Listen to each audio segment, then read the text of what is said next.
Balancing material and spiritual life is probably one of the most sought after questions, not just in Krishna consciousness, but in the world in general.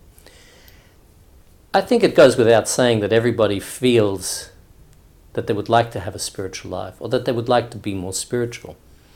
Yet, each one of us is faced with the pressures of daily life, maintaining our household, maintaining our family, maintaining our children, and having some extra cash to go on holidays, or just to be able to buy and do the things that we really want to do.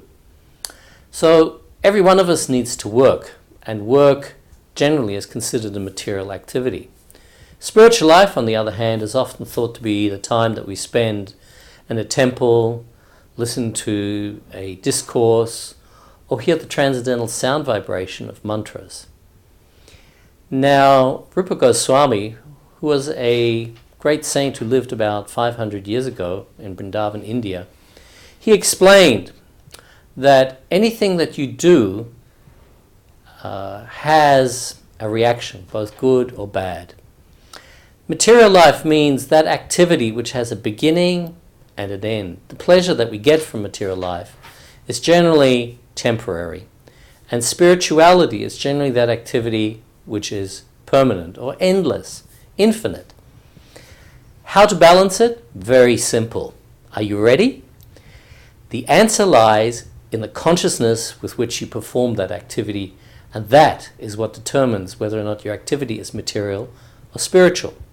So, if, for example, you're thinking about making something or doing something that satisfies just you, then generally that's considered material. And if you're thinking about doing something that satisfies God, that is generally considered spiritual. So the answer lies in whose pleasure we have in mind when we do an activity. If we do our activities for the pleasure of Krishna or God, then those activities become spiritualized. Just like when you put iron in the fire, it becomes hot like the fire. So similarly, when we dedicate our activities for the pleasure of God, then those activities are no longer material, but they become spiritual. For example, everybody needs to eat. If we eat simply because we want to enjoy the taste with our tongue, that's a material activity. But when we take that same activity and we give credit to God for having supplied us these foodstuffs, and through some simple prayers and simple acknowledgements, we offer that food to God first, then that food becomes spiritualized. The activity of making that food becomes spiritualized. Then our material life and our spiritual life merge together, and there's no longer a balance, but there is a synergy, and that synergy is called transcendental. And that transcendental activity transports you out of the material world to the spiritual world. The example sometimes given in these scriptures is like a lotus flower, which lives in the mud, but it lives above the water and produces wonderful flowers. So our activities, when they're meant for ourselves, are like living in the mud.